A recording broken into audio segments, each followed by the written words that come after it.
everyone, and welcome back to your weekly Gamer Guild podcast, where myself, Chris, and my lovely co-host Richie get together and round up all the weekly gaming news for your viewing or listening pleasure right here on youtube.com/GamerGuildTV, and also available up there in the digital clouds on your podcast service of choice. This week we've got a fantastic show lined up talking about your PlayStation Plus games for the month of October. PlayStation head Jim Ryan set to step down, in fact. I can't talk this morning now, I'm a bit tired. A new FarCry game leaks and much, much more. But before we get into it all, don't forget to like, subscribe, ring that bell so you're kept in the loop with all the other great content we do here on the channel, like this very show, and also our weekly live streams, watch-alongs, and much more. This past week, I dove into 007 Bloodstone for part 2 of my PlayStation 3 playthrough of the Daniel Craig-led action-adventure game, and I also had a look at EA Sports FC 24, also known as FIFA 24, and we'll talk more about that as we get into the show. But before we do, introducing my lovely co-host, the man of many pixels, Mr. Richie. Welcome. Hello, everyone. Hello. And no Rob today. He's busy doing errands with his father, so he's took a step aside. As Richie, to be fair, we get together to celebrate, at the time of recording, our 4th year anniversary. Yeah, and he's me without a party hat. No party hat, as per tradition. But yeah, 4 years, Richie, of doing content. To the day, 30th of September is our anniversary. We should probably apologise. No live stream this year. Our schedules are way too busy for it. Babies and work and so many video games to play, ironically. We're not doing a celebration. And occasionally sleep. We do have plans to do kind of a full game live stream at some point. We're thinking maybe Halo 2, but rather than break it up over a few weeks, just see if we can commit to like a full day session and just get through that. So that's in the pipeline for a date once we lock that down. But I guess we just wanted to say like thank you once again. I feel like we say thank you a lot, but for all of our listeners, viewers, everyone who's supported the channel along the journey, even you, Jeff, Fred, John, Simon, Anthony. That's a long name. I learned out the other day reading a book, Jesus, was actually derived from Joshua because there was no J in the Hebrew alphabet. There you go. Random fact of the day.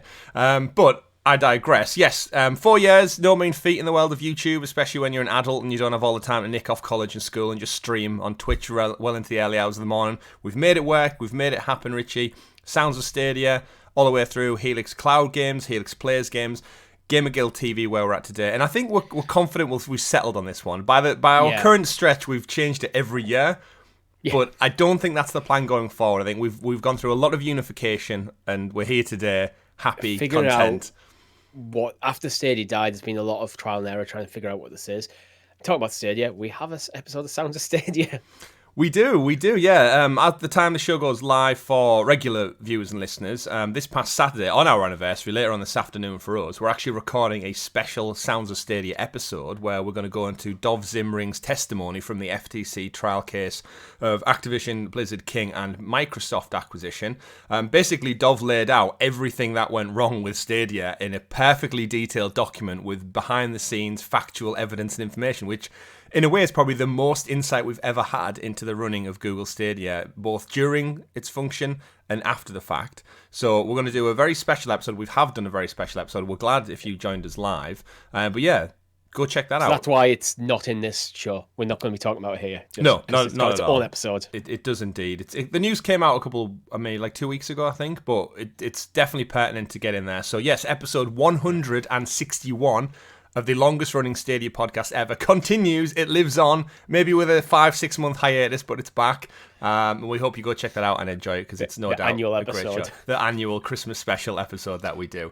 But Richie, we're here to talk about the current video game news. As I said, we've got a lot going on in the pipeline. And before we do get into it all, I just want to shout out our wonderful members as well. We couldn't do this without your wonderful support. Ever since we ticked over that 1,000 mark, you guys have gone above and beyond to support us. And you can do that from as little as 99p, which a lot of you do. You do get this show early and the stickers and badges next to your name. But more importantly, it just shows that you appreciate the content that we do. And every time you listen, you watch, the hundreds of you who check out our content. I think you're with us for the long haul now, it feels like. There's a set core group of people in the hundreds who tune in every single week regardless.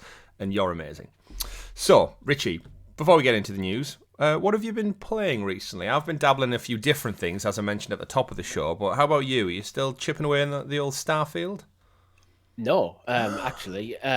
So we had there was a bit of a conversation Friday in our Discord about Starfield and the nature of New Game Plus. And once I ticked over, I felt a bit flat. To be honest, because you lose Spoilers? a lot of your. Yeah, I'm not going to go into any narrative spoilers. Okay, good. But you do lose like things like progression. So if you have any of your ships are gone, your weapons and armor gone, any outposts you've built gone.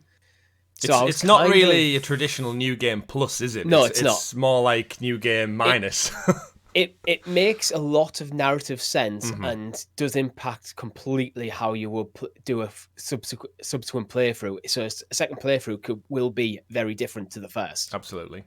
But you lose all your stuff. So if you spend ages building an outpost on Earth, which I did, it's gone. And stuff like that, I just kind of, when you just feel a bit flat because of it. It's like, I understand everything behind it, and I don't think it's necessarily a bad decision.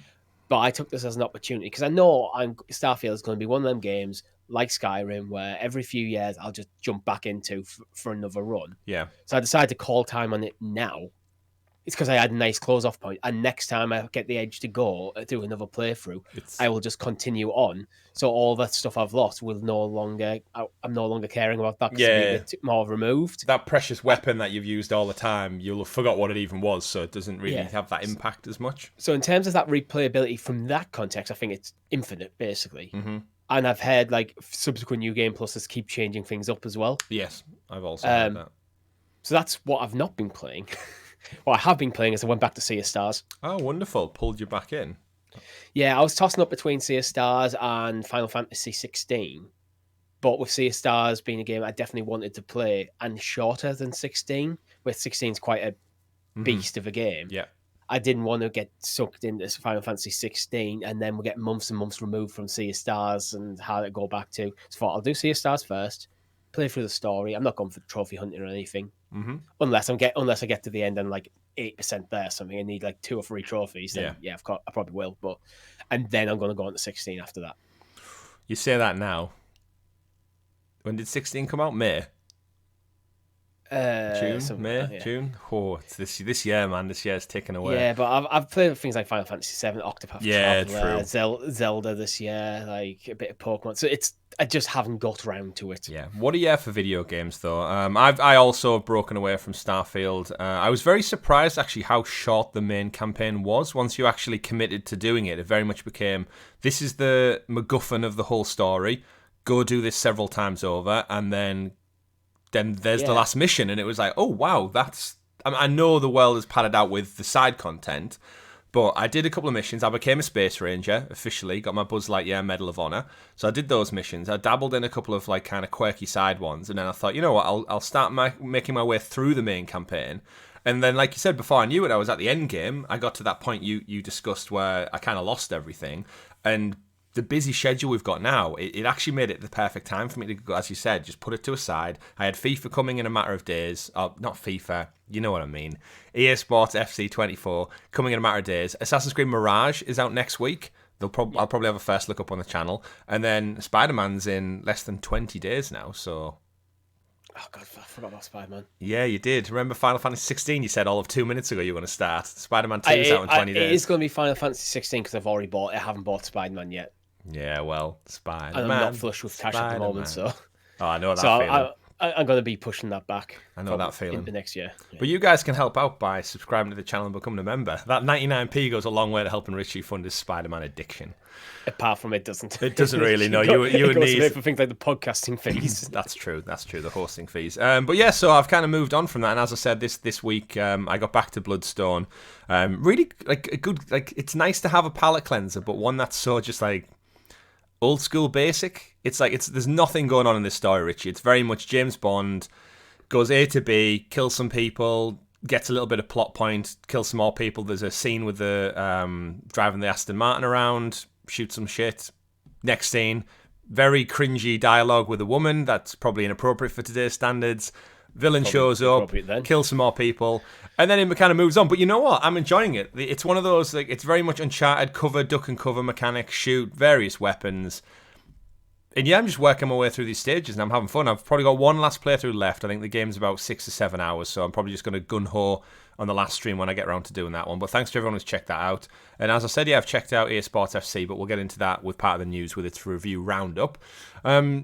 And then, like I said, I'm primed for Assassin's Creed Mirage, which comes out on Tuesday, but I'm away with work this week quite a lot. So it's like, it's going to, you get that message from Amazon saying your parcel's been delivered, and you're like, why am I not at home? Damn it. But I digress. Richie, let's get into the thick of the show. If you could introduce us to the graciously gathered GamerGuild Gazette, aka the news. When we do Sounds of Stadia, we get to do the old one again. You mean the Super Sexy Special Stadia Story segment?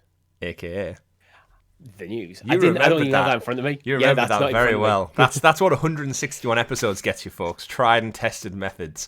But we're here for the news, and as always, the news is brought to you by our wonderful guild heroes, the fantastic members of the channel who support us that extra bit more. I've gone through all that stuff, but basically, yes, if you want to support us, we do really, really appreciate it. And if you've been watching for quite some time, have a think about it. 99p goes a long way to adding up with all of the wonderful 50 plus of you who do support us every month. If you do the maths, that's almost £50, Richie. Every month we get. Although our podcast fees are quite high, it does help. And we've got a merch store. I should point out, I keep forgetting to talk about the merch store. There's various sales. You're literally wearing it. You're wearing merch. I am. You can get this t-shirt right now, both retro and current logos, available on our merch store, so go check that out. Right, Richie, busy week for video games, as I mentioned. Kicking things off, we'll quickly jump into the PlayStation Plus games for the month of October, which are your claimable games if you are on the Extra and Essentials tiers and Premium. Everyone gets this one, basically. Claim them and keep them as long as you've got a subscription. A new month means a new lineup, so spooky season, thankfully, usually means we get a spooky game. And they're kicking this one off with the Callisto Protocol, coming on PlayStation 5 and PlayStation 4. This narrative-driven third-person survival horror game set 300 years in the future take on the role of Jacob Lee, a victim of fate thrown into a black iron prison, a maximum security penitentiary located on Jupiter's moon, Callisto. When inmates begin to transform into monstrous creatures, the prison is thrown into chaos. To survive, Jacob must battle his way to safety to escape from the black iron prison while uncovering the dark and disturbing secrets beneath the surface of Callisto. Now, this is, for all intents and purposes, the spiritual successor to Dead Space. It had the same video game director. Yeah, it did. Yeah, spiritual successor. Many years in the making, of course, from the same team who made the original Dead Space. So it's got that kind of creative DNA at its forefront. Game's only a year old, if I'm not mistaken. It came out this time last year. Oh, yeah, so it's not even a year old yet. So quite a big title to get. It was received with, I'd say, mixed reviews. The Dead Space remake eventually ended up winning out on top from critics and fans alike, I think, which is safe to say there was no surprise in that. Dead Space was always critically revered, so the fact that they just made it look better, like Resident Evil. Yeah, made it look better, made it play better, but it's ultimately the same game. Mm-hmm. Ultimately. And then in hindsight as well, we've had obviously layoffs from the studio of the Callisto Protocol. I believe that one of the leads did actually leave since the game's launched. And Kraft and the guys who own this are the PUBG team. They put a lot of money into this because it does have AAA quality production value.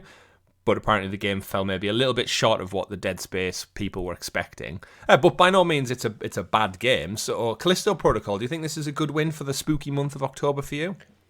I do. Again, yeah, it's not like the highest ever rated game, but it's a perfectly competent game.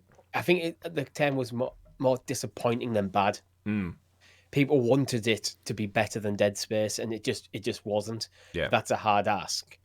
And a AAA game from last year as part of your monthly pro games, I think that's a pretty solid get, to be honest. Yeah, I do as well. We've been talking about what we should play on the channel around Halloween time. We usually do something. We've done Little Nightmares in the past. We've done Resident Evil. Now we have a potential option, in a very recent game. So Callisto Protocol might be on that dock. We'll put a vote out and let people decide eventually what it will be.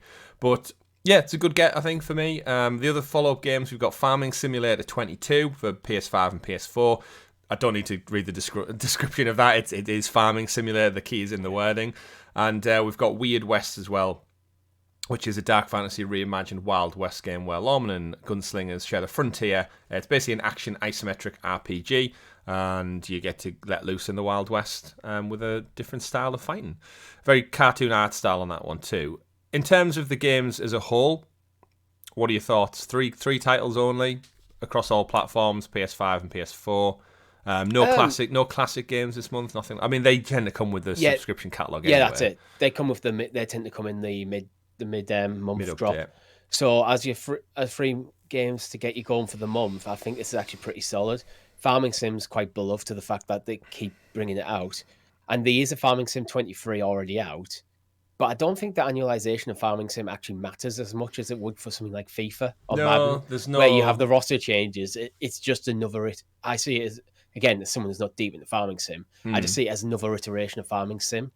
So I don't think you'd be playing, except they're playing Farming Sim 2022, thinking, oh God, this is wrong. This tractor's slightly been upgraded since last year. This John Deere tractor's not the 2023 model, it's the 22 model. I don't think it's going to feel like something missing when you play like an old FIFA game when all the squads are wrong. Absolutely. But I think that's a good game. And Weed West seems to be an interesting indie game, that isometric RPG, quite popular at the moment. Baldur's Gate, for example. Yeah, absolutely. Yeah, I think it's a solid month. In terms of farming simulator, I think it's worthwhile. In respect and honor of our anniversary, we should probably do a shout out for CGD Games, our good friend Lee, who supported the channel for quite some time. His channel's all about simulation games, so if you're into your farming simulator styles, throw back to Lee. Go check out some of his content. Cloud Gaming Dad games. We have history of farming sim. It was one of the first games we ever streamed. It was. Was it 21? Oh, not 20. 19 it'll have been, right? That's how. How would it be 21? Farming sim. What was it? Samurai Showdown or something. What was it? And Tomb Raider. Yeah. And Tomb Raider was our first ever stream. Wow. And now we're talking Callisto Protocol, Farming Sim 22, and Weird West. So yeah, little light month, heavy month, depending on your take on it, as with all of these monthly subscription models. But Callisto Protocol, a good one for the spooky month of October. Moving on to the biggest PlayStation news of the week, though, we got a leak out from none other than Jason Schreier earlier in the week from Bloomberg, which was then corroborated by Sony by putting a public announcement out shortly after the cat was out the bag. Jim Ryan, who has ran Sony successfully PlayStation division since 2019, has been part of the video game operation since 1994, nearly 30 years, is set to retire early next year, Sony confirmed this past Wednesday. Ryan's exit, in fact, caps off a successful run, but comes at a pivotal time for Sony's powerful gaming brand as they look at the future of PlayStation 5. Ryan is going to step down as Sony Interactive CEO on March 31st next year, as Chief Operating Officer Hiroki Totoki assumes the role of Interim Division CEO until a successor is found. He'll also serve as SIE Chairman starting of October this year, so there's that slow integration. What Ryan said, the reasons for retirement, obviously the guy's 55, he's absolutely loaded with money, but his official response is he's found it increasingly difficult to reconcile living in Europe and working in North America. I think he lives in the UK, actually, he is British.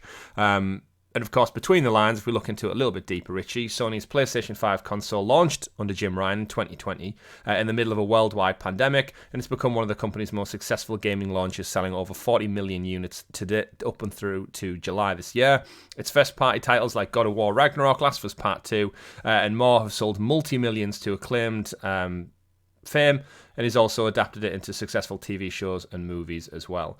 VR, not so much of a great launch for Jim Ryan's slate, but he's got the PlayStation Portal coming out later on this year, rounding up just some of the things he's capped. So all in all, very successful run as the head of PlayStation.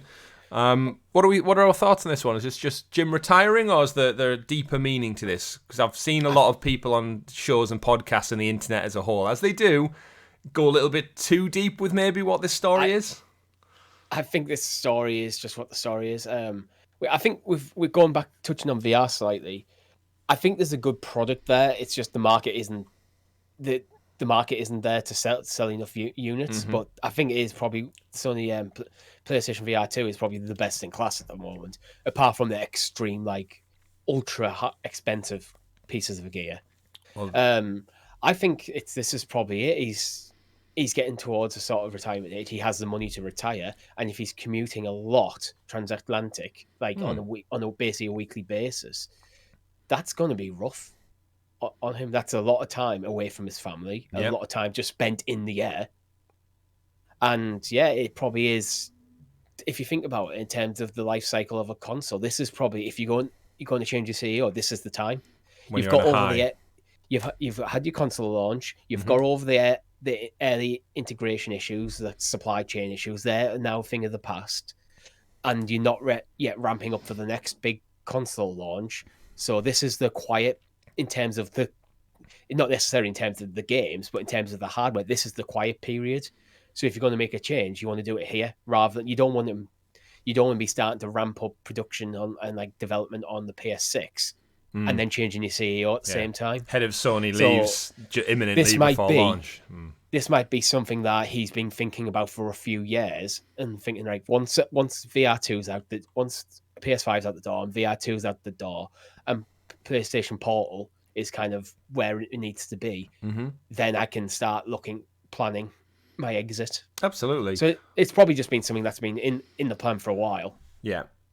I've seen quite a lot online of people. I saw people put like votes up on Twitter saying like, is this because of the ABK deal? And weirdly enough, that's what won out in the vote. It was APK deal, genuine retirement. What were the other options? There was like 4 options, and the APK deal won out. And it was like, why would that? I don't see that having much of an impact. Is like, how do I compete with that going forward? And like, but there again, that doesn't necessarily mean that isn't a genuine retirement. It might just be a case of, am I the one to take on this fight, or do I take this as my opportunity to step out and let someone else, someone who's younger and hungrier, to take on the fight going forward? Absolutely. I think it's a bit of a crazy thing to think something that was out of his control would be a reason for him to step down or be forced out by the board. I don't think it's anything along those lines. I think it is just it's just that thing. Like, now it's out the way and done, as you said, in line with the other stuff. It seems like a natural time. Sony could have got Activision Blizzard King if PlayStation could have got ABK if Sony gave him the money to do it. Sony didn't have the money. Yeah, but so then it's completely out of his control. So you can't. It's not going to be he's forced out because a company with more resources did a thing. I think it's just fanboys getting a bit caught up in like, haha, Microsoft won this one, so then their leader has to step down because he's failed something. It's like you're reading too much into that. Phil Spencer himself has said that Xbox is in third place. PlayStation is currently the top dog in terms of the gaming industry. Yeah. So I don't think there's like any like Jim Ryan, like anything accusations from Sony with Jim Ryan doing a bad job of being forced out. No. It probably just is a case of like, sometimes if you are the market leader, you can't rest on your laurels. And if he doesn't feel in himself that he has the energy all the time or the will to kind of keep pushing PlayStation forward, then maybe it is just the right time for him to go. Like, enjoy your retirement, Jim. Yeah, Phil Spencer actually did tweet out about it and said like he was a fierce leader for Sony through some tough years and stuff. And I think COVID is a big testimony to what they've done. And I think that's what Jim's kind of came under criticism for in the past, is that he doesn't come across as a gamer. He is very much a businessman first and foremost. And I think as gamers, we often forget, it was like, he's in charge of a multi-million-dollar corporation. He's not someone who should be playing Crash Bandicoot on a weekend or something. This is a businessman. I know Phil is great that he plays games and people bump into him in Fallout 76 and he talks about playing this game and that game, which is great. It's a really good, endearing fact, and that's why a lot of people, and myself included, think Phil Spencer's a fantastic leader for Xbox. But when I look at Jim, he's in his suit. He never really... I think he was always misquoted as talking about why no one's a Gran Turismo remaster, because I think he said, like, look at them games. They don't look good by today's standard, or paraphrasing there. And that got him a lot of flack. It's like, he's right. A PlayStation 1 version of Gran Turismo 2, does not look good by today's standards. So why would Sony focus on that? And I think sometimes they bring out Gran Turismos anyway. Yeah, I think gradually just some of his words have been twisted because he's not a quote unquote gamer. But you can't deny he successfully launched a new console, as you said. It's market leading number one, and through COVID and a pandemic, with big AAA launches, they are in a very, very successful position to transition over to new leadership. And him not being a die-hard gamer hasn't restricted Sony being the leader in the gaming industry and producing some of the best games of all time under his leadership. Absolutely. You look at like God of War remakes, you look at Last of Us, was Uncharted under him or was that kind of before him? But Spider-Man, this all came out under Jim Ryan, so it's like... Yeah, I think it's an unfair accusation. Yeah, he's not the personality of Reggie Fils-Aimé from back from Nintendo or Phil Spencer, but he doesn't necessarily need to be. You don't have to be that personality to be able to communicate. Yeah, the fans. I think that's the little variations, because he's not Sean Layden here. There's Sean who come out on stage with like a Crash Bandicoot t-shirt under a blazer and tease it, and he'd talk a little bit differently about it. He's very much a businessman. But then looking at some of his things, like under his stewardship, they've also acquired Bungie, which is going to be a huge long-term gain for PlayStation. He's also led the efforts to bring PlayStation games to PC for the first time, which if we look at the next entry, Helldivers, that's coming day and date to PC. alongside PlayStation 5. So he's definitely broadened the horizons of what the PlayStation brand means. I mentioned the movies and TV side. HBO's The Last of Us might not have happened if another leader was in charge of PlayStation. So I do think the creativity with Sony and PlayStation is led a lot by its smaller teams, like the heads of Naughty Dog, the heads of Guerrilla Entertainment and Sucker Punch and stuff, which is why they've been so successful. He's there just to steer the business. And yeah, a lot of people saying like the shift in leadership is going to make for a new direction. I think there's something to be said in that too. Naturally, with a large corporation, when a new leader comes in, they do want to instill their own kind of methodology and their plans. So will we see PlayStation pivot? Probably. Will we see them do something different? Most likely, but not. I think it's not going to like it's not going to be a knee-jerk reaction. It's going to be a slow process. Anything that's set in motion now, I think, will be seen out. But naturally, anyone who steps into those shoes is going to want to kind of get the team together and say, right, this is my vision, this is my goal for our company. Let's go. Yeah, but I don't think a company the size of Sony is going to have the CEO is obviously going to have a big role in setting the direction, but he's not. Whoever comes in to CEO of PlayStation isn't just going to be able to completely rip up the rulebook. Oh, not at all. Like Sony will not allow that. It's like there's a lot of people involved in that decision, not just the CEO. So I don't think you'll see a massive shift in their strategy because the strategy is already agreed upon, and the CEO's task is not just so much to set the strategy, but to implement it. Yeah, and we know, just like the leaks from last week from Microsoft, these companies have like 10-year roadmap plans. So all I'm thinking is it might be like, this is where we're steering the ship towards across the next decade.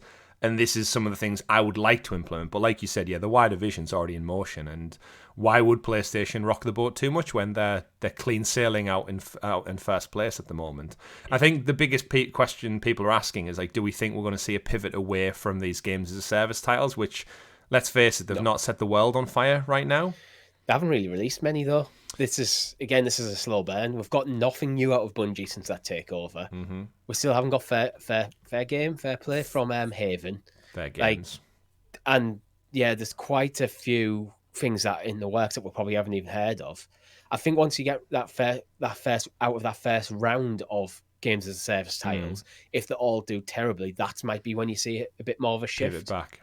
But until they come out, and to be fair, they'll probably put with games as a service, you chuck 10 games out, one's a success, you consider the strategy a success. If it makes money, if the balance book's balanced, checkbook's balanced, balance book. But yeah, like I said, there's a lot to be said. I think with PlayStation, as long as they keep giving us those AAA quality story narrative driven games, I think the audience will be fairly happy. I think the problem at the moment is we just don't know what's next. Like beyond Spider-Man and Helldivers in February, we don't really know. If they came out next month with a showcase and said, look, Ghost of Tsushima 2 in the bag, the next Horizon game is being worked on, here's an actual genuine look at what the hell Last of Us Factions is, and here's a couple of other titles as well, and the games as a service as part of that, I think people will be happy. I think at the moment we're just, the dam is ready to burst with people want information. Well, I kind of like the idea of once a year, probably maybe this time of the year, maybe October, November, you do a PlayStation showcase where you come out and go, this is what to expect in 2024.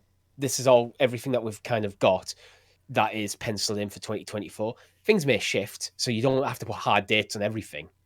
But if you do that once a year, and then you have your state of plays incrementally throughout the year to focus on specific games, I think that is a good strategy, because then you go, oh, so next year these are the games I can expect to play. Yeah. But as we said, shrewd businessman was Jim. He did enough to rock the boat with the Microsoft merger to delay that by about 2 years. I think he dropped enough quotes in there and references and going to court and whatnot. But I think all in all, yeah, successful tenure. And I think if I was him at 55 years old and I was as rich and successful as he has been, why wouldn't you want to retire? I think what everyone forgets is these people, Phil, Jim, even Phil Harrison, shout out to Phil Harrison, they're still people at the end of the day who have families, who have lives, loved ones, pets. And yeah, maybe getting on a plane every other week and traveling to the other side of the world is just too. Maybe I hear spend more time playing games. Maybe this is time as Jim's going to retire. I would love it if he genuinely retired and then all his Twitter feed or something was, I'm just catching up on my back catalogue. Just checked out this game from like 2016. Yeah, something like that. I was like, oh, this is phenomenal. I've never got around to it. Can't believe this. And yeah, that would be really, really funny of Jim. But again, like, yeah, he's a 55-year-old guy who's done a lot of graft at Sony over the last 30 years, and we don't know what goes on behind the scenes. And like I sometimes, even in my job, I don't like my 2-hour commute to work sometimes, and I do it quite rarely now thanks to lockdown. But yeah, doing all that, it's a lot of pressure, a lot of strain, and we don't know what's going on. So shout out to Jim Ryan. Enjoy your retirement, and hopefully we find a successful successor. But in the meantime, yeah, I'm sure Hiroki Totoki, which is a cool rhyming name, is going to hold down the fort. I've seen some people banding around saying like Shuhei Yoshida should come back and do it, but I think once again, another gentleman who's in his, I don't want to say twilight years. He stepped down to take over the indies, which seems to be more of a passion project for him. Is like, I don't want to lead the entire thing anymore. I'm just going to take over this one thing and just lose myself in the indie stuff. Yeah, if you were, it seems like a good fit. Like, again, if you talk about these like gamer people, like Shuhei's always got praise within the PlayStation community because he does play games, and at the moment he literally tours the world, plays awesome indie games, signs them up for PlayStation, and then just takes photos with the devs at the studios. And then that sounds like the dream.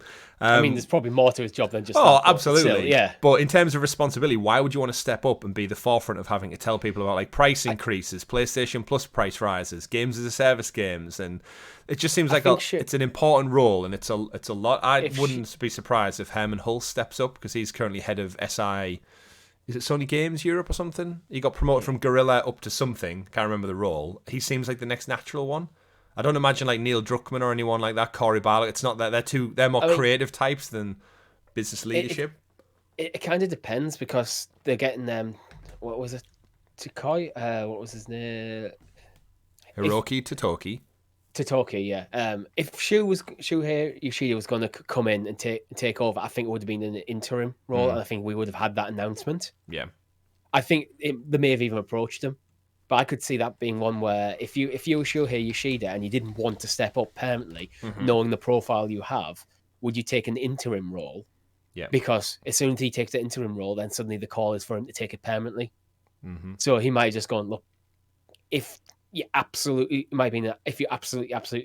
need me, I'll do it, but I'd rather not, and it's probably better for PlayStation that he doesn't. Same with like Herman Hulst, yeah, maybe, but my question mark over there is if he has been like, because Jim Ryan doesn't leave till like March next year. Yeah, it's plenty of time. So if it was going to be him, they could have, I'm guessing they would have been having conversations with him already. Potentially. You never know with these companies. It all happens behind the scenes until like it's official. Yeah. Unless like Jim's just went, right, he's my notice. Let's get the press conference done now, so they haven't had any time to start laying the groundwork. Which doesn't feel like that's the way this will work in a massive corporation. I mean, for a CEO, it feels like you're having these conversations in the board for quite an extended period of time. Oh yeah, the board have probably been aware, for maybe a couple of years, that he is thinking about leaving. Yeah. So these things don't happen quick. Of course, remember it did leak via Bloomberg ahead of time, and then it was official post went up. So this might have been a reaction to the leaks just to get ahead of it, because you don't want, for your stock and shareholders, you don't want that like unnervy unknowingness being out there in the wild. Herman is the head of PlayStation Studios, so it does seem like a natural jump up to that one, but time will tell. But as I said, happy retirement, Jim, and hopefully we'll all be as rich and successful by the time we hit 55 and can retire then, because let's face it, Rich, our retirement age at the moment is probably looking like around about the 70 mark. So if we're still doing this show then, don't forget, subscribe, join down below. From as little as 99p, you can support our retirement too. But moving on to somebody else, Yves Guillemot, head of Ubisoft. You can help his retirement out by buying Far Cry 7. That's right, we got some leaks this week about the upcoming inevitable Far Cry 7 open world game from Ubisoft. It's in the works, and we have story and gameplay details that seemingly have emerged. Players in Far Cry 7 will see you attempting to rescue a wealthy family who've been kidnapped by a group calling themselves the Sons of Truth. According to Insider Gaming, the first reports show it's deep in development, since back in January, probably a little bit before. Sources close to the website say it's called Codename Project Blackbird, will feature a non-linear story based around, as I said, the kidnapping of a protagonist family that plays out over a seemingly must be completed within 72-hour in-game hours agenda, equating to 24 hours in real time. Supposedly, the main goal of Far Cry 7 is to bring down the Sons of Truth, described as a conspiracy group. Within that time frame, the timer is said to stop while within certain locations, such as safe houses, but it's claimed players will also need to track down and rescue their family members along the way in order to 100% the game. Enemies can supposedly lie, refuse to cooperate, or even escape. The non-linear nature of the campaign means family members can be approached in any order. However, family members can also die, impacting the story. If it's true, it sounds like something a little bit different from the 20-year-old shooter series from Ubisoft, and they're aiming for a fall 2025 launch for Far Cry 7, so it might be a little while yet before we see anything official, Richie. What are your thoughts on this one? Mixing up the Far Cry formula? We know it's one of Ubisoft's kind of tried and tested video games. What do you think about the Sons of Truth and the direction they seemingly are taking? Well, long-time listeners know my criticism of Ubisoft is the hit on their formula, and then just kind of feel like they always just print the games out since then under the same formula, and it felt very stale for a few years now. And I always criticize them for seemingly the games never felt like they had any real ambition. As long as they were hitting that 7 or 8 out of 10 and selling well, they were content. This feels like they're ripping up the formula. When what could we do with Far Cry in a very interesting way? I actually kind of like the timer on it, because with massive open worlds you can just get, and when I've played Far Cry games, this is what tended to happen to me. I get bogged down in side quest stuff, going after miscellaneous map icons, and then I just fizzle out in the game. Where this feels like, no, it's going to keep forcing you back into the main story, even if the main story is non-linear. And I think non-linear makes sense for, if you think about an open world game, a non-linear storytelling makes more sense, because then you're giving the player agency to go off in whatever direction they want, but then that is being productive and building into the story, rather than having a linear story set in an open world game and you keep dropping in and out of it. It's like, if you think of Starfield, you have to make a conscious choice to play through the story, where this kind of approach, it's the similar approach to like the newer Zelda games, actually, where you will stumble across story elements as you're just playing the game in a very natural, organic way. I like it. It sounds good. I mostly like that they are experimenting and not sticking to the same formulaic approach. It seems like Ubisoft are finding an interesting direction to go in again, and I'm all for it. Yeah, it's an interesting one regarding the formula. They have done a similar thing before in terms of the non-linear pathway. I think in Far Cry 5 you had the different members of Hope County, all the different family members of the bad guy's family, and you could take each of them in any direction. It had kind of a mini story within their area. And then you took them down and fed back into eventually going for the big boss. In terms of the timer and stuff, now the last entry, Far Cry 7, it was received very well. It sold well. I saw a couple of people online basically saying after the failure of Far Cry 7, it's it wasn't a failure. It was a solid entry in the series. It was, a lot of the reviews said it was basically, if you like Far Cry, it was more Far Cry. Yeah, that was the biggest criticism. It's just more Far Cry. Yeah, which if you like Far Cry, that's not a bad thing. They got a great villain in the form of Giancarlo Esposito in as well. Did a great job, and yeah, the game looked great. It was fun. I got the platinum trophy in it as well, and the DLC content started to lean into that kind of roguelike setup with if you die, you lost everything. There was a time limit on your exploration, and if I'm totally honest, from my take, I don't like the fact that there's a timer on it.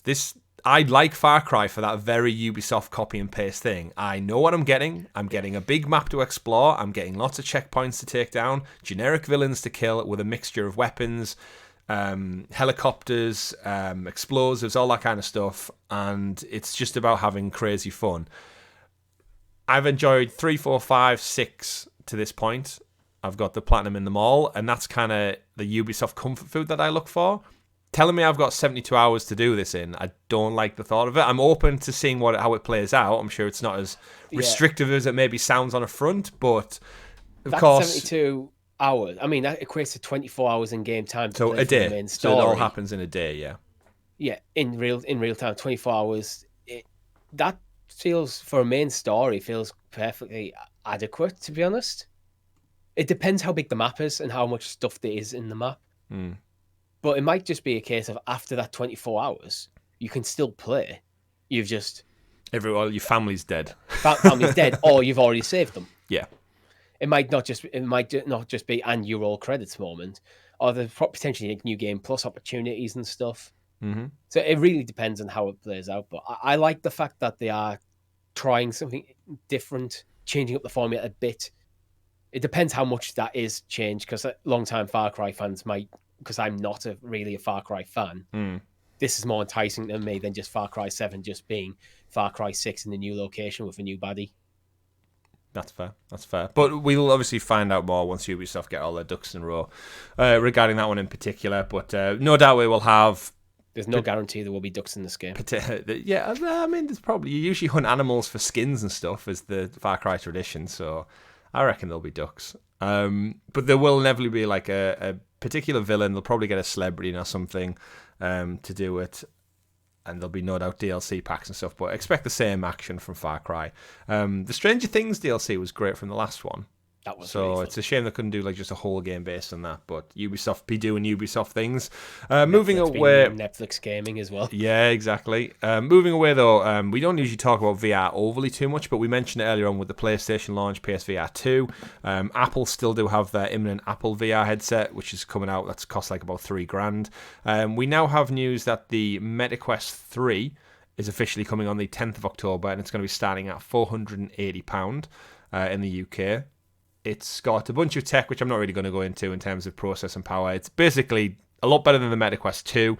It's going to attempt to rival the PSVR 2, and of course the difference with the MetaQuest is it's completely wireless. So mixed reality and stuff, and a bunch of games coming along to it. When it does launch, there's going to be two models, 128 gig and 512 gig of internal storage with different price points, and includes a copy of Asgard's Wrath, which is due to launch in December, which you won't get at launch because it isn't out yet. And there's also a subscription to MetaQuest Plus, which is going to be basically like a PlayStation Plus equivalent, where you get games every month free included in it. Games such as The Mighty Coconut, Mother Gunship, and Walkabout Mini Golf, which I don't know about you, Richie, but none of them titles strike me as... When you hear like the storage options, you know you're not going to get the biggest and greatest games, because that's not... like... If you think about what Xbox are doing with the next iteration of the series consoles, half a terabyte is deemed not enough, and this begins at 128 gig. So yeah, I mean, but there's more interesting news actually about this. The bit that I'm more interested in. There is. So although those games sound a bit shoddy on the front, which we know some VR titles usually are more about experiences, they also announced as part of the MetaQuest 3 presentation that Xbox Cloud Gaming will be coming to MetaQuest headsets in December, which means your entire library from GamePass will be playable via your eyes. And I guess that opens it up to a lot more. You're talking hundreds of games, the likes of Starfield and Forza and stuff, in your face, Richie, in your face. Now, we've said for some time, we've discussed about kind of the old VR way of like Google Daydream, in fact, when you would just pop your phone into a VR kind of like frame, pop that on your face, and that was kind of like rudimental cheap VR. And we've done a whole episode of Side Quest and/or Cloud Quest in the past about could cloud gaming help alleviate that, because your mobile device traditionally gets really, really hot when it's pushed to its limits and it's trying to process an entire game. And we've always said cloud gaming would alleviate that because it's just a screen at the end of the day rather than the necessity to have the game on board.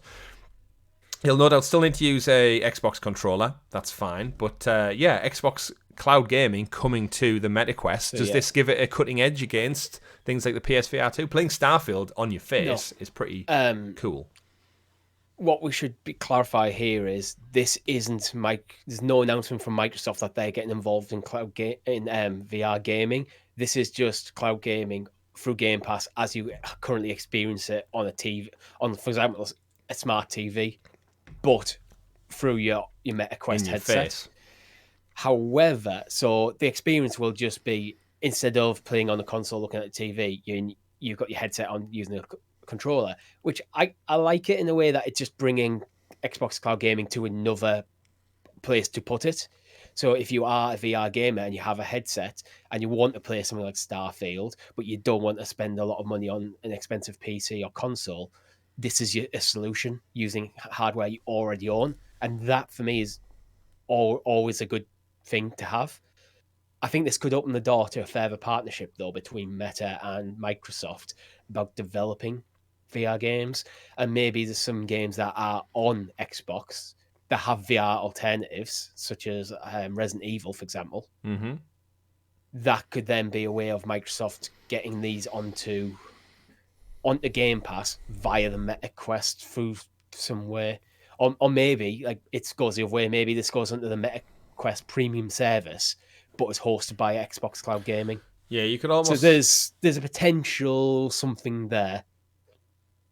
Yeah, you could almost have like similar to what Microsoft do with like EA Play and Ubisoft Classics, where they're folded into Game Pass in a way, or vice versa. Like the MetaQuest stuff could be a perk of having Game Pass Ultimate, or vice versa. Gamecast could be a perk of having MetaQuest Plus subscription model. Either way, though, like I said, it's more games and more screens, and we know Microsoft are not really that interested in VR. We saw that from the 10-year roadmap. VR wasn't on there, so they're not. This could be though a way of dipping the toe in VR without a massive outlay and cost by basically using Meta to take that, and then they're getting involved. They're taking a cut of the potential sales of VR games. Yeah. Just via a third party, in this case, Meta.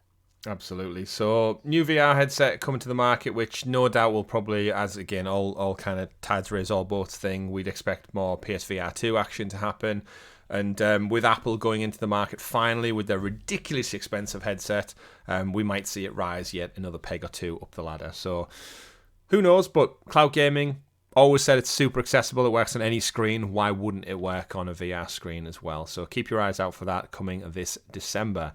What you won't have to wait for, though, is EA Sports FC 24, aka FIFA 24, because it's here, it's out now, and we're going to talk about it. I've got it, I've played it, I've started my career mode, and I've done a couple of matches. I actually won all my matches, Richie, in our first look that's up on the channel right now. So if you're curious about how it plays, how it looks... So when you do Amateur. it in... No, I did it on semi-pro. But when you actually start the game now, it does a dynamic difficulty measurement. So as you play the first game, it reads how well you're playing against the AI, and it adjusts your difficulty level accordingly, and it recommends what you should be at. It's done that in a few games, and I've always just ignored it and set it to world class. World class? No, I'm actually playing on, now in my career mode, I'm playing on professional, because I give Man City a drubbing 6-0, so I thought maybe I need to bump this up a little bit. Have they fixed the game? Because my biggest issue with previous FIFA games was when you're playing career mode, I think it's fine when you're playing other people and card games like Ultimate Team and Seasons, all that kind of crap that I'm not interested in. When you're playing career mode, which is the proper game mode that you should always play, no bias here at all, clearly. Mm-hmm. When you up the difficulty, I just felt like there was always just more bullshit put into it. Like your defenders would just run out of the way, or the positioning would just be terrible, or suddenly crap players become the best in the world, and there's weird, like, sometimes feels like rubber banding when you'll have someone like, I don't know, John Stones out sprinting Raheem Sterling. Weird stuff like that seem to happen in higher difficulties for me in career mode.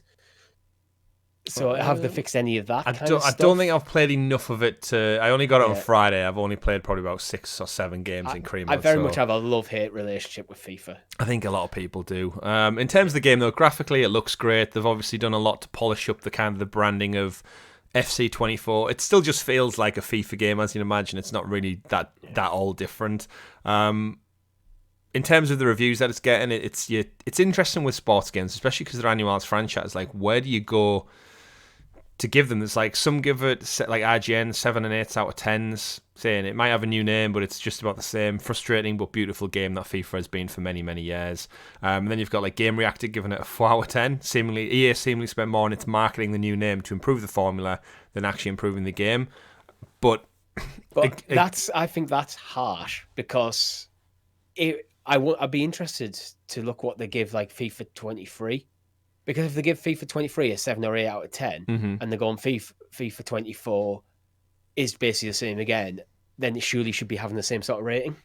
Yeah, it's such an odd one. So like Games Radar, 4.5 out of 5. There's room for improvement, which is why that extra half star is missing.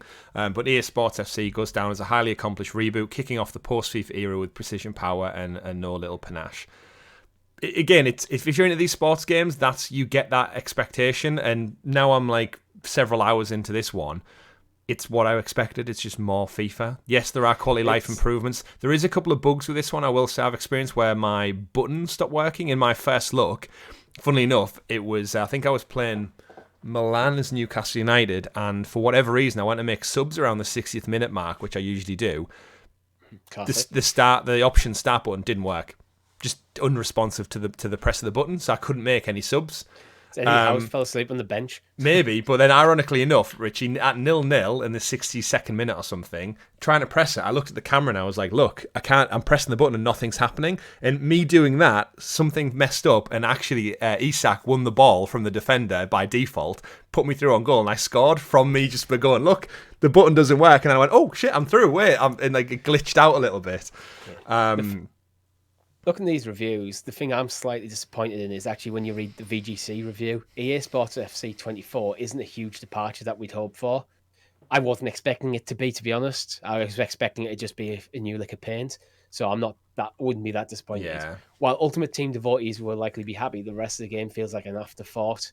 That's the bit that gets me, is like, oh God. Yeah. Like, because I have absolutely zero interest in Ultimate Team at all. So when it feels like the game modes I'm interested in do feel like an afterthought, and we've criticised the multiplayer options for not being able to just create a multiplayer lobby and just get into a game with either just me v you or adding other people in, and it always has to go through seasons and weird game modes. Like, I just want to have kick off and just get people in. So stuff like that. If this is still like an afterthought, that to me would be disappointing. Yeah. However, I'm almost certainly going to buy this game at some point and play probably well over 100 hours. Yeah, it's as I say, I've got a love-hate relationship with it. It's just sports in general, isn't it? It's more FIFA. If you're a fan of the sport, you're going to pick this up. I think the rebranding has actually worked really, really well. Playing the game, having the game. It's not really all that different. It's just, even though it doesn't say FIFA on the front, just visually you can tell what it is, and I don't think anyone's going to get confused and go there going, oh, they've not released one this year. Like, if you're a fan of FIFA, you know it's changing its name. They've done enough around that. If you're a fan of FIFA, you're going into your game shop or you're going online, you're looking for it, you're going up to the rack where they've got it. It's going to be at the top of the rack because it's one of the new titles. It's going to be exactly where you expect it to be. You're going to pick it up and you're going to say EA Sports. You know that's what it is. It's not going to be a problem with sales. I wonder how many people think FC stands for like FIFA Club or something as well. But a side note from this story about its launch, and again, it'll sell in the absolute millions, as it always does every year. EA seemingly have delisted the entire FIFA back catalogue from digital storefronts on console and PC. So it's been checked over, and basically, every annual football game, it's still available, of course, if you've purchased it. It's still available as part of things like GamePass, but it's not purchasable across all storefronts as of this week, ahead of the general sale and launch of EA Sports FC. Does this come as any surprise to you, Richie? No, I think it's just... There's some conspiracy around it, but I think this is just a license. The licensing agreement with FIFA is up, so this is probably just a routine. They have to delist it because they can no longer market FIFA titles. I'd also imagine it sucks for game preservation, but I'm not sure how much game preservation matters for something like a FIFA, an annualized title like FIFA. What, you mean you don't go back and play FIFA 05 with Wayne Rooney on the front of the cover? No, I think because FIFA, although you're buying a new copy every year, it does feel like a continuation of the same game rather than buying a completely new experience. Mm-hmm.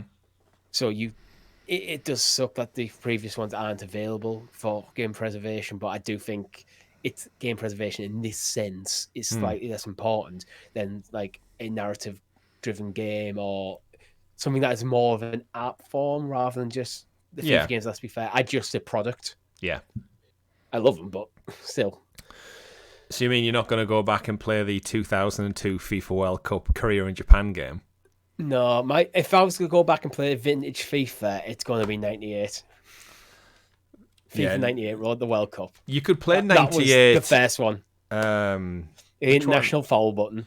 I had it on PC. I used to play with mouse and keyboard. There was one, I think it was 08, 05, had FIFA 98 in the game. It's like a playable option. See, there's stuff like from 98 that you had the indoor football game match with, and how you could actually have it so you could bounce the ball off the sides. wall. That happens with. Well, it's got like Volta as part of the new one, so you've got that kind of FIFA Street element. But yeah, I think you and me are both along the same lines of like FIFA/EA Sports FC should just be a platform with like literal season passes, roster updates, kit updates every year. Do one a console generation, and yeah, go. So and then just update it throughout the things, and you have this is the platform, or maybe if you develop a new engine at some point, that maybe when you bring it out, but it doesn't have to. I don't think it necessarily needs to be annual. Yeah, you could even charge the same price. You could just go, this is the annual upgrade cost. Yeah, and it prints money anyway, so that's the reason they don't do it. In terms of the games being obviously delisted, as you said, it's the 30-year partnership ended with FIFA because they got too greedy and corrupt, as FIFA are. Imagine being too greedy and corrupt for EA. I know that's saying something, isn't it? That's saying something. But in terms of them all being delisted, I think, it's something probably to do with the licensing being up. But at the same time, if you're EA, getting rid of anything of the mention of the word FIFA and just having FC24 front and foremost is probably a smart business move, because then anyone who wants to play a football game, they get funneled default towards yours. They don't even have a second choice of going, well, maybe I'll pick up last year's version. It's like, no. If you want a football game, it's FC24 or nothing. Yeah, I think that's probably a side benefit to EA rather than the purpose. The purpose is probably just a license. And the reality is, if you want to play this, you have it. Like you said, I bought it. You're inevitably going to buy it at some point, and it's just if you're into the sport, it's your only option really, because no one's out there playing eFootball. Pro tip here: if you want to go get FIFA 23, I can guarantee you'll find it in a bargain bin for about £5 nowadays. It was on Game Pass, wasn't it, as well? Still is on Game Pass. Yeah, but if you... That's interesting. That might get removed. I haven't checked to see if it's still there. They're still all the FIFA titles are still on Game Pass as part of EA Play, so they're not gone from there. But that's a subscription model thing, so they might start to disappear. I wouldn't be surprised. Yeah, I mean, like who's gone back and playing like FIFA 17 on Game Pass? Who knows? But someone probably will. I mean, someone who doesn't care or has like a love for a team that got dropped out of League 2 and they're no longer in the game. I will point out though, you can go into career mode, Richie, create your own team, remove another poor team from League 2 and start off your league journey with a team of your own choice. You can make the club colours, the emblem, bit crap in terms of a logo design. You can pick the kits, and you basically have to rename every individual squad member from an existing team in League 2. Yeah. So if you are one of those poor National League teams, you can do it. It'd be interesting to see if they should bring it back. And this is where, like, if they did FIFA as just a platform, they could bring back. They used to have like a creation tools online on the website, where you could upload your own logos. You could have a bit more. You could even scan photos, and if they had it as a full like, kind of this is just a platform, you could bring that back in. A design, especially with today's tech. Like, facial scans and stuff now are so much better than they were back in 2008 or whenever it was. Using the AI algorithm, just take a photo front, left, right, and it does a scan and it models it. Absolutely. I'm going to, I think, make the guys that we play football with on a Monday night, I'm going to make a squad of just us. I'm going to give us a team name.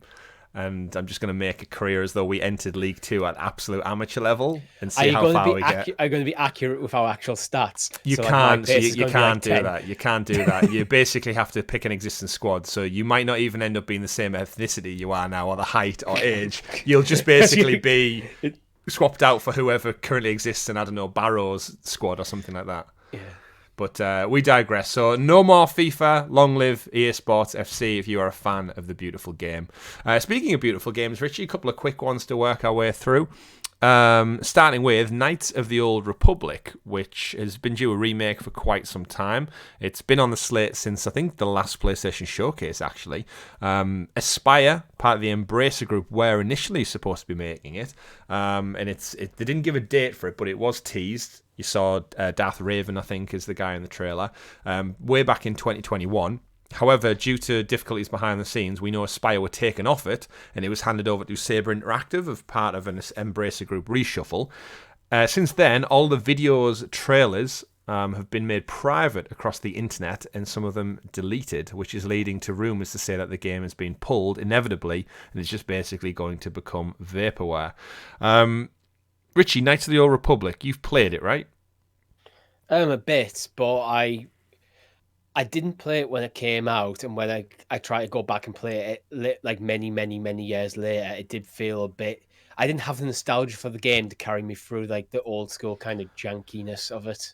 That seems fair. Fair. I'm the same. I never played it because it was an Xbox exclusive initially, which is ironic now it's dubbed as a PlayStation 5 exclusive for a new era of gamers. But it is one of the most revered Star Wars games of all time, so I would 100% pick it up and play it and probably thoroughly enjoy it. I love some of the Old Republic stuff that I've seen and watched before. The videos, even just the cutscenes.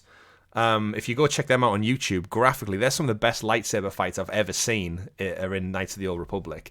Sony, though, have updated the news article since and said that it's due to music licensing issues and described putting the videos as private as a normal process.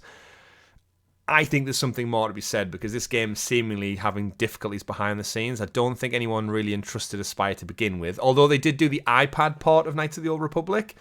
Seemingly a step up. There's a difference between a remake and an iPad port, though. Absolutely. And we know Embracer Group have problems of their own, laying off staff and such as well, closing down Volition, and entire studios are going. Do you think we ever actually see this game this generation, or is it one that's just destined to be out there in the wild? I think we will eventually see this because I think there's enough fan interest that someone will take it over the line. I think this probably has been pulled for licensing issues, but if Embracer are kind of struggling for cash and Sony are looking at the game, seems to be in development hell, they might be going, well, we're not going to cover the license for this, the licensing fees for the marketing and stuff until you get your act together, because why be spending money on marketing a game when the game is nowhere near ready? It feels like this is a game we probably shouldn't know about yet. Yeah. Again, this might be a Dead Island situation where we basically had to start it again, and then it was a decent game. But so you end up with this extended development time because they basically developed two separate games. I mean, they shouldn't have to because the game already exists. It's not like Dead Island where they're making a new game that's then swapped over. This is it's an old game, so there'll be a lot of modern sensibilities. So in a completely new engine, the story still exists.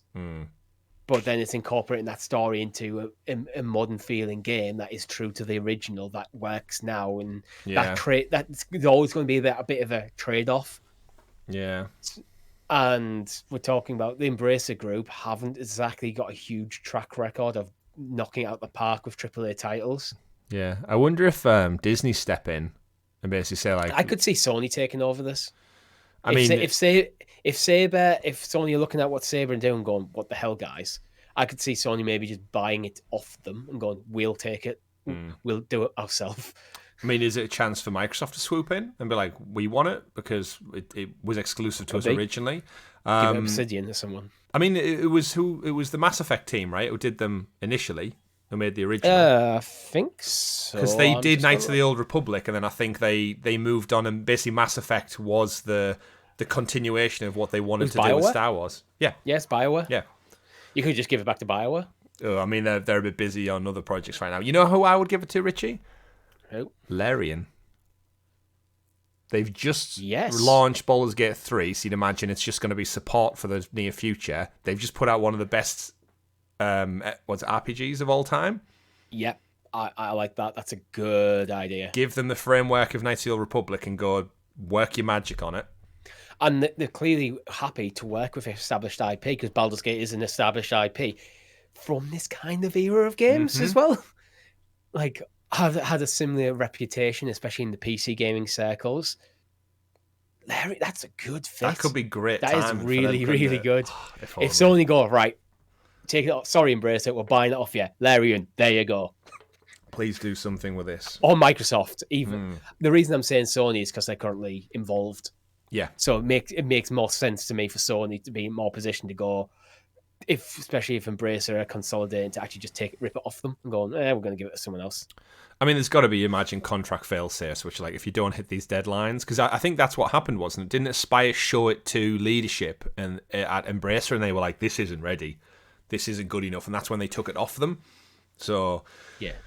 Either way. Imagine that. Imagine going in that meeting, you probably know it's crap. Yeah. You're going into the board meeting, go to show them it, and you just sat there looking, it's like, this is And you can probably just read the room. It's just got that. That's going to be a shitty day for whoever had to present that. Oh, yes. But whilst Knights of the Old Republic is apparently being slowly erased from the Jedi archives, we move over to another game that's also been cancelled. SEGA have cancelled the upcoming shooter Hyenas, which was confirmed this week as part of a restructuring over at SEGA Sammy. Hyenas, it's one that, as soon as I read the name, I didn't really know much about it. Then I watched the trailer, and it was like, oh, actually, I do remember this game. It was Sega's take on kind of like Overwatch, X-Defiant. It was like a combination of just basically Apex, everything you could imagine, an arena hero shooter. Reading straight from the tweet from the Hyenas Twitter account. Hi everyone, we're so sorry to announce the end of Hyenas development before we were ever able to bring our full vision to you. While the decision to cancel the project has not been made lightly, we know that doesn't make it any easy to accept for you or for us. We knew our plans were ambitious, and we knew we were diving headfirst into competition with some of the greats, but we believed in our journey, and we're proud to have taken every step along the way. We hope you'll join us in remembering the action-packed Zero-G, Chaos, and the die-hard community of players who helped make it special. So many people poured their hearts into this project for many years. Please be kind and considerate to them as the news sinks in. We're working hard to find new roles within the business for the incredible talent that helped us put Hyenas together. Thank you for your support, the Hyenas team. It's a bit of a shame in a weird way, actually, because watching the trailer, this seems to be one of the more competent looking, interesting shooters. It's got Sega items in there as like a funny, you can run around in a Sonic outfit and stuff. It's got a very Sega kind of art style to it as well.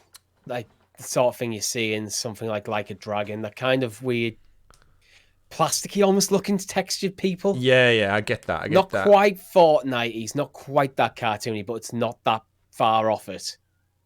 It looks like if Outcasters was a 3D game and it had zero gravity.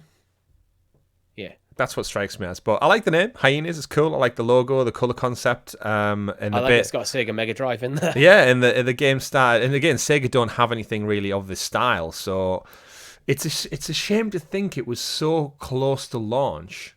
Like, it was actively being played now. So the game's essentially finished. So to see them turn around at such a kind of final pivotal moment and go, we're not doing this. I'm guessing they've crunched the numbers, and just keeping the servers alive would have cost too much money. But it's a shame they didn't put it out and just at least see how it could have done. Yeah, I mean, this feels like... this has been described as being part of a Sega Sammy's like corporate restructure and more the European side rather than the Japanese side, and it just feels like this is just an unfortunate casualty. I think if they were looking at it and going, we have high expectations for this game, they probably would have let it go out and given it a chance. But if they don't have any real expectations, if they think it's just going to largely be dead on arrival, one of the games of service games that comes out, there's a bit of buzz around it for like a week, and then a month later everyone goes, oh, do you remember Hyenas? Anyone playing that? If they're looking at it and going, it's going to be one of them, what's the point in giving it the support if it's going to implement the greater restructuring that they feel like they need to do? Yeah, it's an unfortunate. I feel sorry for the devs who put the heart and soul into this, got so close to the end, and then it's just been taken away. No one's going to see the light of day. Like, at least they've had the beta, so like people have played the game, and there's that piece of history that does exist. But yeah, it's a shame. It's a shame. But imagine working for years on a project, and then right at the end, your boss comes in and goes, "You're not doing that anymore. It's cancelled." And you're like, "But it's almost done."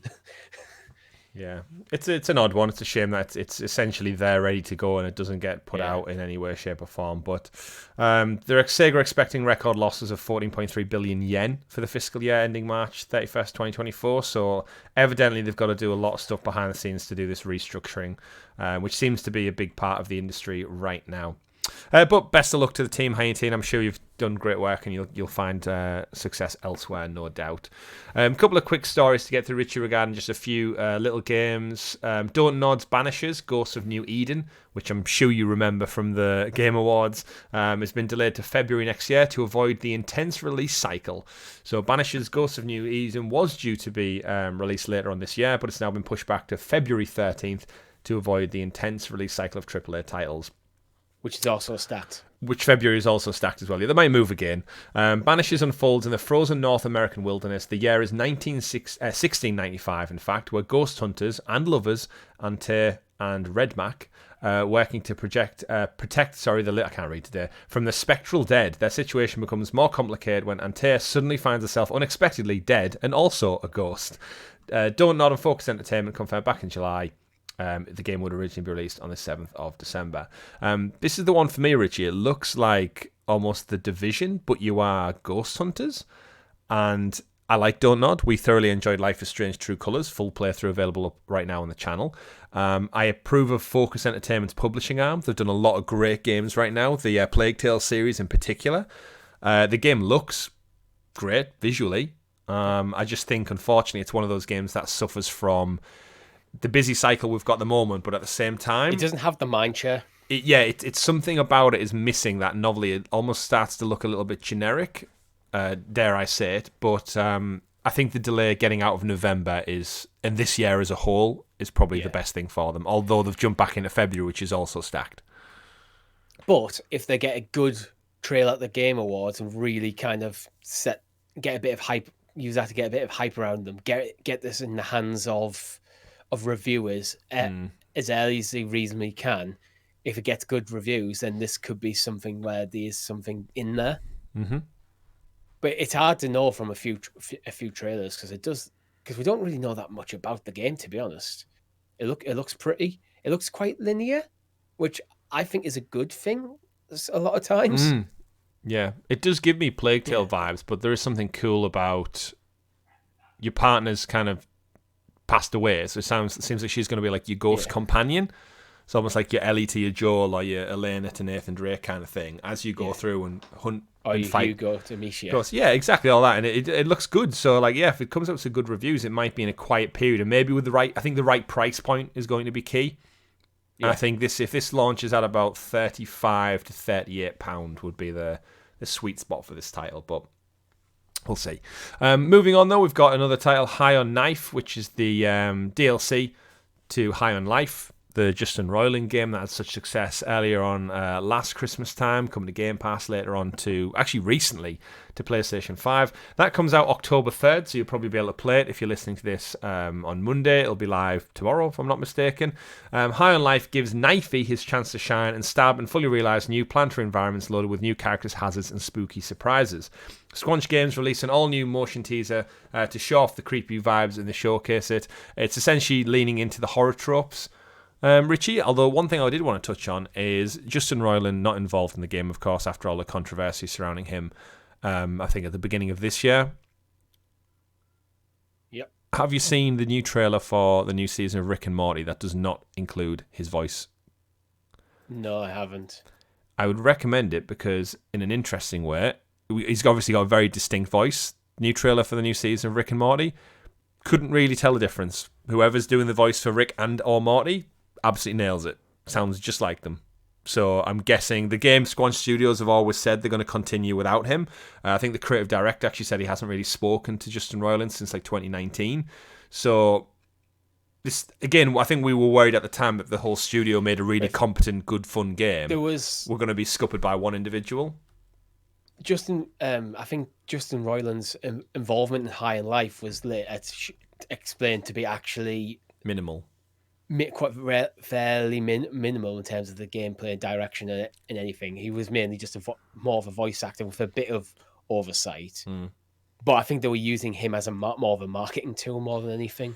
Yeah, I mean, it seems very distinct, so like, guys, isn't it? We're fine without him. It's like, yeah. But yeah. Again, voice actors, you can get them in. But High on Life, great fun, really good laugh. And High on Knife out this week. So go check that out.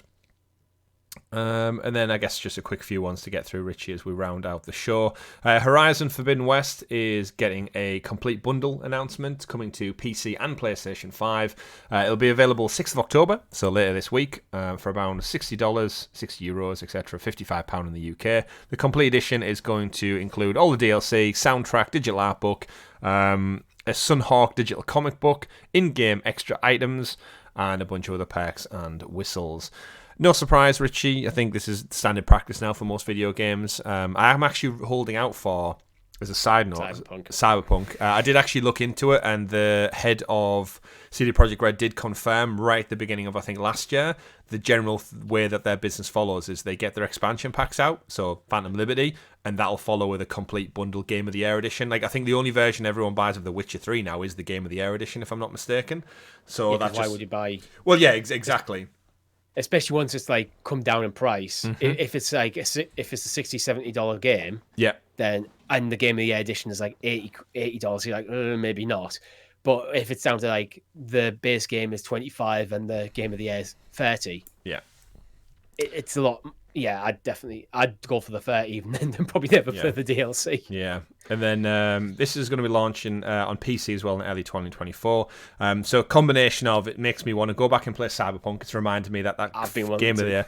Yeah, I think Starfield has just made me think Cyberpunk seems to be a better game, so I want to go play that because I never got to finish it. There's quite a few people on Discord that have been playing it as well. And to be fair, Phantom Liberty is doing really well in terms of reviews. It feels like Cyberpunk has finally got its redemption arc. It has. And then at the same time, this story also reminded me that I bought the Burning Shores DLC back in April, and then I believe Jedi Survivor came out, and I thought I'll do it after Jedi Survivor, and then the same thing happened. I bought Final Fantasy, finished that, and then I moved on, and then finished that, and then here we are, and I've not got the time to play it. But if you want it, if you've not played Forbidden West, it's a fantastic game. Go buy that and pick it out. And just to round out the show, I think Richie, we'll talk about some of the things we missed off on last week's show. Game Pass titles confirmed as coming soon. You've already got Party Animals. That's been confirmed and out available now. We definitely need to do that on a live stream at some point. Yep. Might be one for later on this week.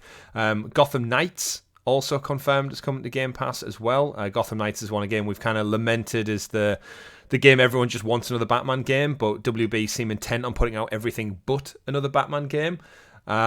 That came out earlier this year. That comes October 3rd. So again, at the time of listening, it's available this week. Could be another good one for a stream later on this week. Again, didn't want to buy it, but it is a multiplayer online game where we could get 4 people to jump in. Yeah, I think for something like that, we ideally want a situation where me, you, and Rob are all free at the same time to play it. Yeah, I'd agree with that. Same with Party Animals. I'd agree. October 3rd also has the Lamplighters League coming out, which is a globe-trotting adventure with turn-based action combat. Seemingly, it reminds me of... why can't I think of it? It was on the tip of my tongue then. The game we played on Stadia back in the Strange Brigade, yeah. But a little bit more turn-based. Looks fun. And a bunch of other perks and whistles coming to Game Pass. Another big one, I guess, is Payday 3. It's had a couple of problems at launch.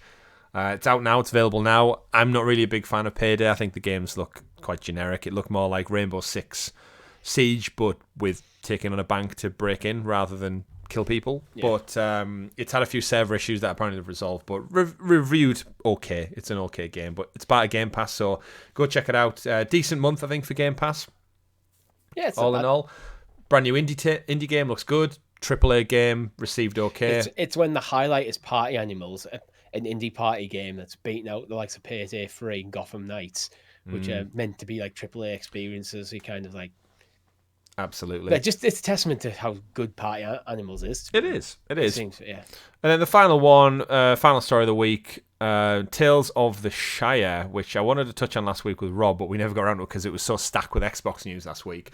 We're all Lord of the Rings fans, absolute crazy for it. Tales of the Shire was announced as coming in 2024.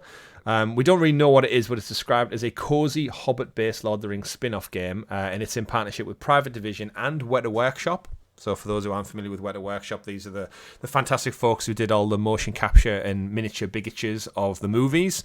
They have like a games division now, and they've done some titles in the past, but bringing them in essentially to make this heartwarming Middle-earth Tolkien experience.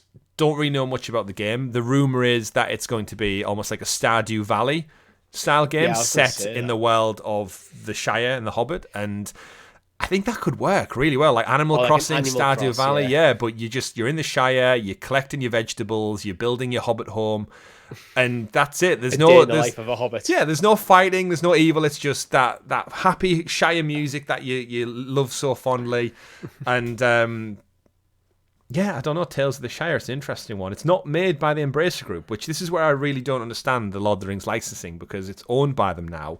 But seemingly obviously Gollum was before that. We've got WB still on the movie rights, and it's just all over the place. But what are your thoughts? Sound good? Is the licensing they have for the Lord of the Rings and not the Tolkien Legendarium? Yeah, it's usually Hobbit and Lord of the Rings come in one bundle, and then everything else is separate. Why Amazon have like the Prime stuff?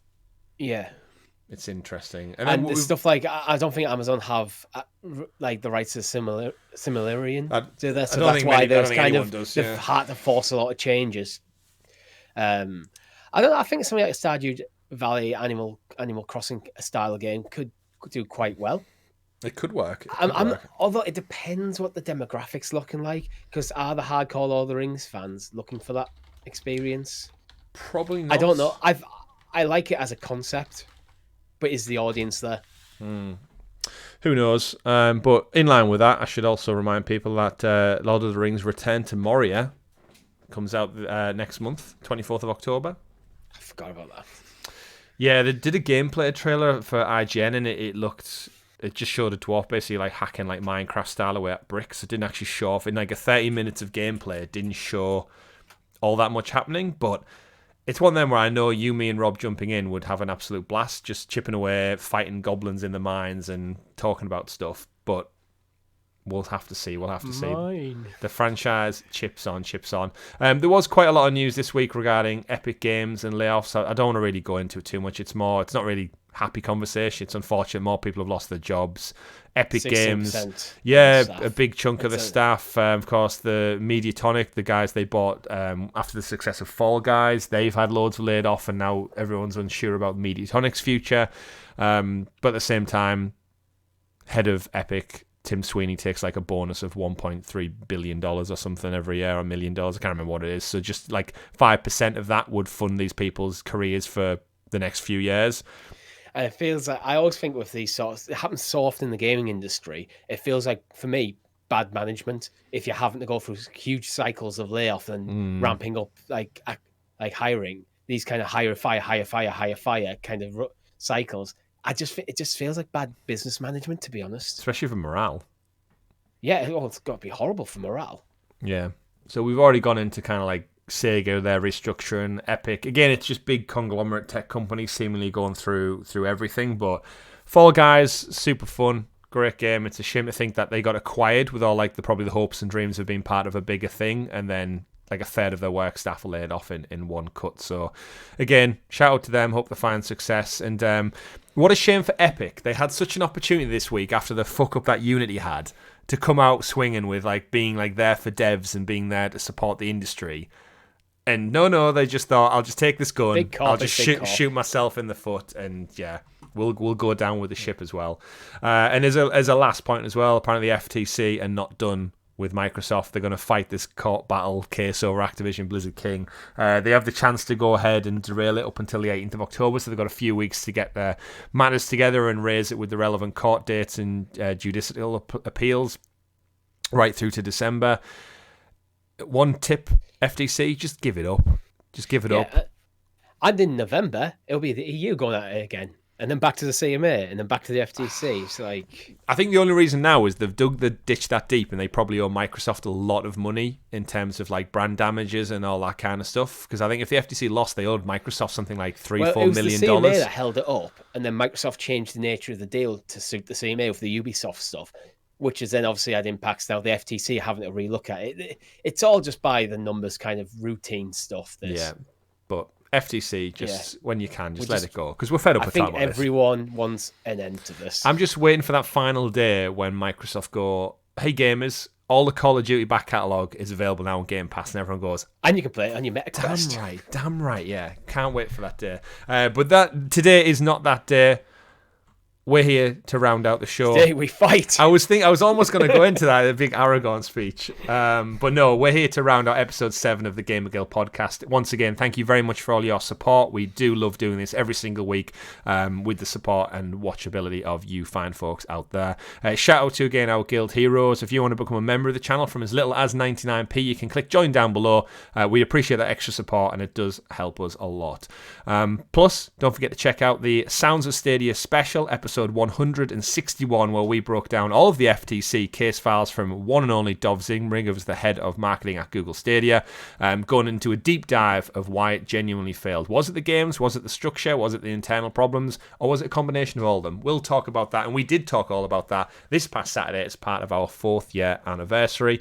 But Richie, we're going to go play some games. We're going to go talk about some Google Stadia, as we do here on the channel. Happy 4 years to you. And thank you for being on this journey with me. It's been 4 years.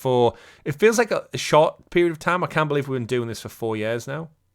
Yeah, I mean, COVID was like 2.5 years, which felt like... It compressed it down. At the time, yeah. It felt like 10 years.